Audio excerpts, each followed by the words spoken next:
চার্জটা চলে গেল, ভালো লাগে না। কি করবো, সারাদিন বসে বসে ভালোই লাগে না, ফোনের চার্জটাও গেল। তাহলে চল একটা হরর মুভি দেখি, অনেকদিন মুভি দেখা হয় না। চ, তাহলে তুই তাহলে একটুখানি চা করে নে, আমি মুভি লাগাচ্ছি। হরের মুভি আমার কাছে একটা হেভি সুন্দর আছে। ওকে চ, কোনো অসুবিধা পায়েল, তাহলে একটু জলের বোতল নিয়ে আসিস। ওকে। এই তো পেয়ে গেছি।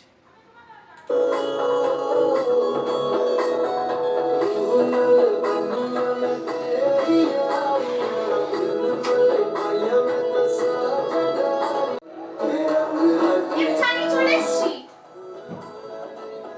এটা কি দেখছো তুমি? তোমাকে জানি বলে হরর মুভি লাগাতে, এটা আমাদের এনগেজমেন্টের ভিডিও। এর থেকে বেশি হরর মুভি আর আমার কাছে কিছু নেই। अभी मैं गाली नहीं दे सकता। नहीं, गाली नहीं देना। अब फैमिली फैमिली देखती है, वरना मैं ऐसे ऐसे गाली दूं, ऐसे ऐसे गाली दूं ना, जिंदगी भर याद रखेगी।